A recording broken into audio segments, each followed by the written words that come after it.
Anda kembali di iNews Sore bersama saya Syafaati Suryo. Pemirsa, Wamen Parekraf Angela Tanusudibyo menjadi pembicara kunci di forum tingkat tinggi dan diskusi panel yang diselenggarakan oleh PBB di Amerika Serikat. Angela menekankan pentingnya sektor ekonomi kreatif dalam pembangunan ekonomi yang inklusif.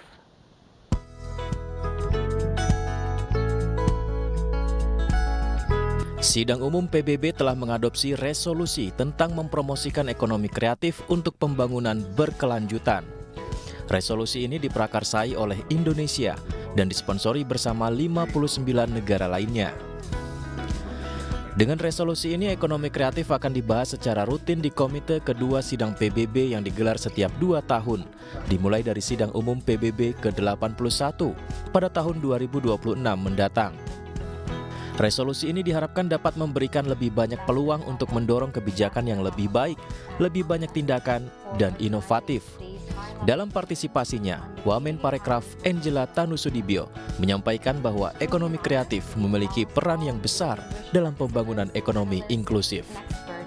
The importance of the creative industry specifically for inclusive economic development through fostering innovation and providing equal opportunities to empower women and youth.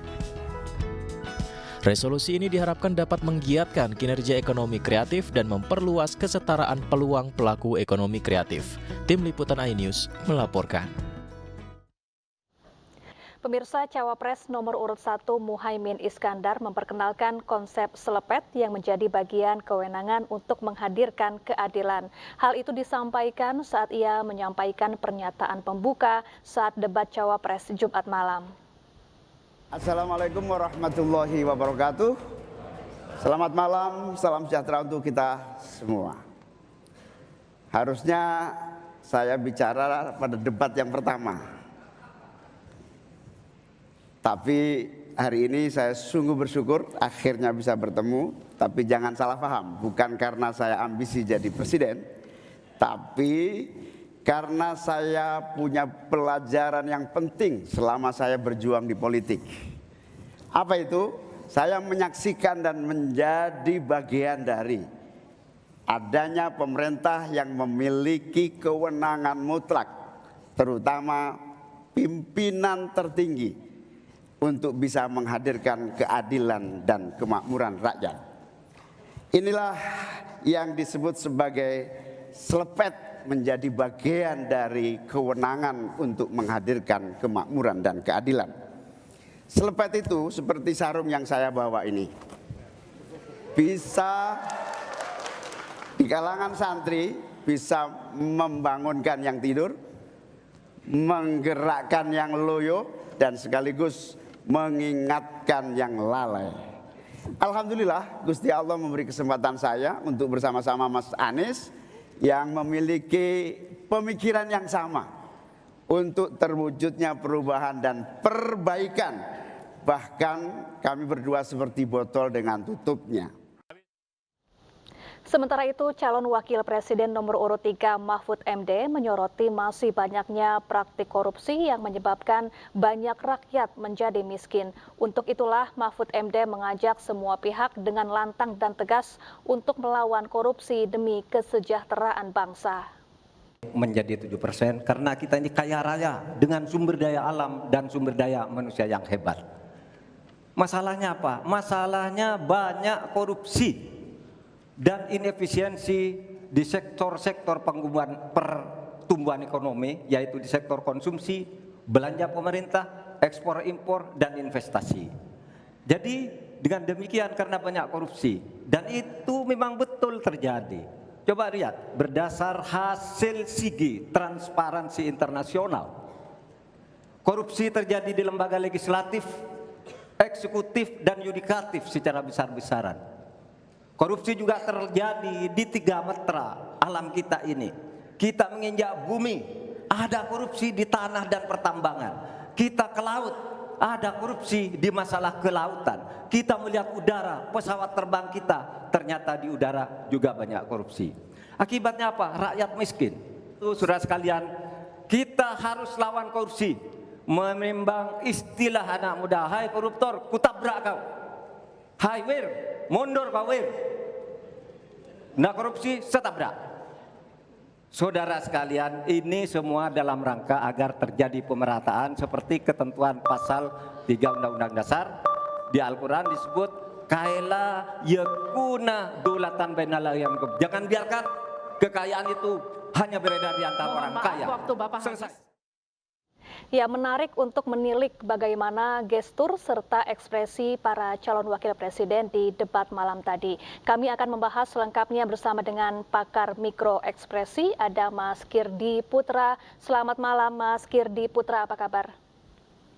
Selamat malam semuanya. Baik, Mas Kirdi, bagaimana Anda membaca suasana hati, sikap, dan emosi ketiga cawapres saat debat malam tadi? Oke, jadi kalau kita bicara tentang ekspresi yang ditampilkan oleh mereka semua, masing-masing. Jadi kalau ada yang berani bilang bahwa mereka semua tidak memunculkan emosinya, dan ada yang menyebutkan salah satu pihak, gitu misalnya, tidak memunculkan emosinya sama sekali, saya akan menyangkal dengan bilang bahwa sebetulnya mereka semua itu menampilkan tanda petik istilahnya gejala emosi di wajahnya. Caimin dengan tarikan di sekitar bibirnya setiap kali setelah hampir selesai waktunya dan dia offset gitu kelebihan, jadi dia kesel tuh sebetulnya. Gibran dengan ketika ditembak pertama kali sama Prof. Mahfud, dan itu ketika tangannya ditandai dengan mengambil mic padahal bukan jatahnya dia untuk bicara. Nah, semenjak itu dia emosinya lepas sebetulnya. Dan Prof. Mahfud dengan pertanyaan-pertanyaan diajukan oleh Gibran sebetulnya ada beberapa kali tarikan senyum nggak suka gitu, sinis gitu di wajahnya gitu, itu juga kelihatan sebetulnya. Satu kali dengan Caimin dengan dia nggaruk di samping hidungnya gini. Nah, itu semua jadi semua menandakan bahwa semua cawapres yang tadi malam berkontestasi sebetulnya mereka semua memang mengeluarkan penanda emosi. Cuman banyak orang secara umum tidak bisa melihat itu, bisa jadi. Baik, lalu bagaimana Anda melihat ketiga cawapres dalam memahami setiap materi debat dan juga dalam menguasai panggung debat malam tadi, Mas Kirdi?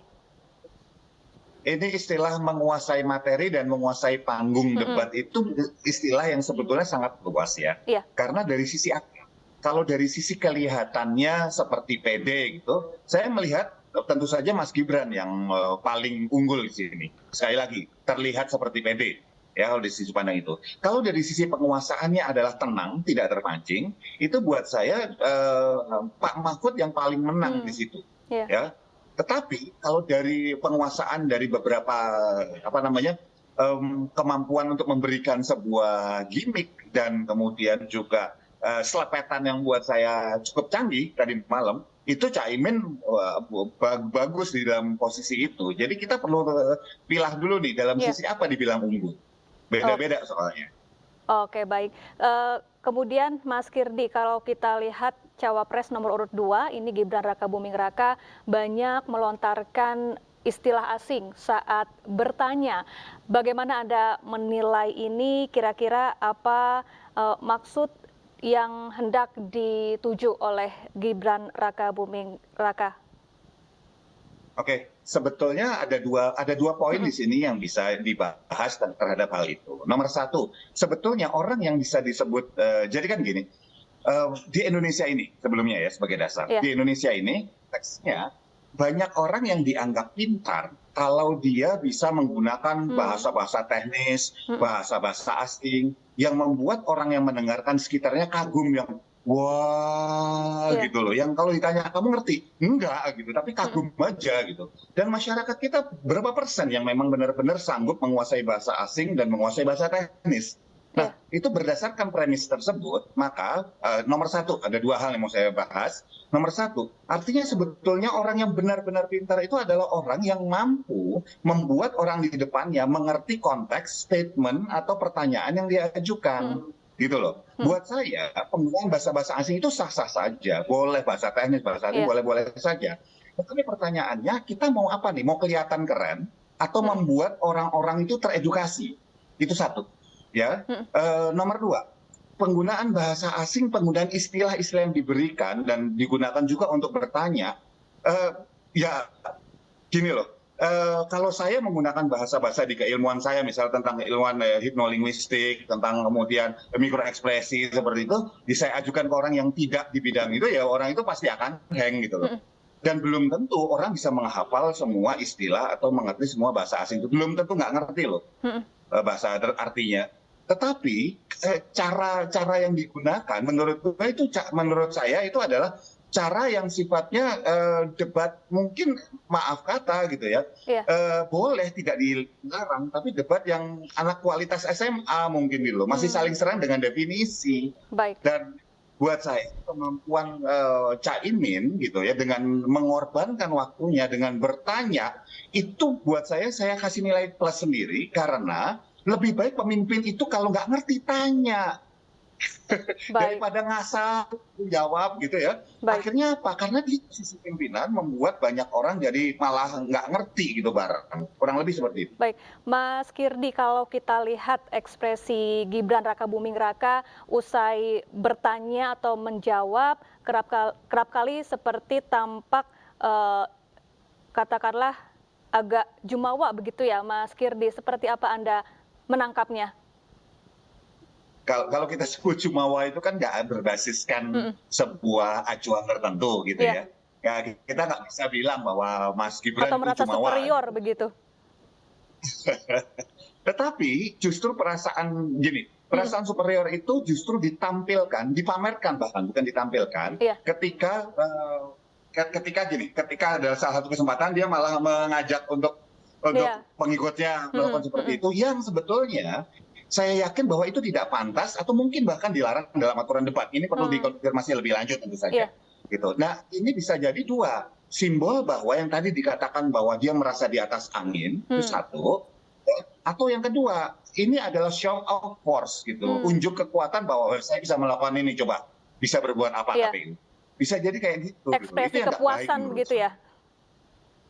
Iya, kira-kira kayak gitu. Baik, kemudian Mas Kirdi, bagaimana dengan gimmick dan juga jargon yang kerap dilontarkan oleh para cawapres saat berdebat? Apakah ini juga cukup penting saat adu debat ini, Mas Kirdi?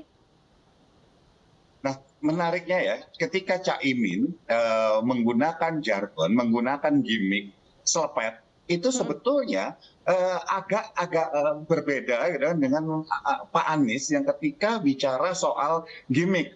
Ketika dibilang bahwa yang namanya katakanlah Pilpres ini kan bukan sekedar cuman gimmick dan jargon, istilahnya seperti itu. Tapi ternyata kubunya Pak Caimin sekarang menggunakan jargon, selepet itu kan jargon. Dan pakai yang sarung seperti itu kan gimmick sebetulnya. Nah, ini bisa dilihat dari dua sisi. Apakah itu kemudian, ternyata ikut-ikut juga kan, atau ternyata dia bisa beradaptasi. Itu satu dari pihak Caimin ya, menggunakan jargon dan gimmick. Oke, yang baik. kedua dari Gibran, ini ada sebuah strategi yang cukup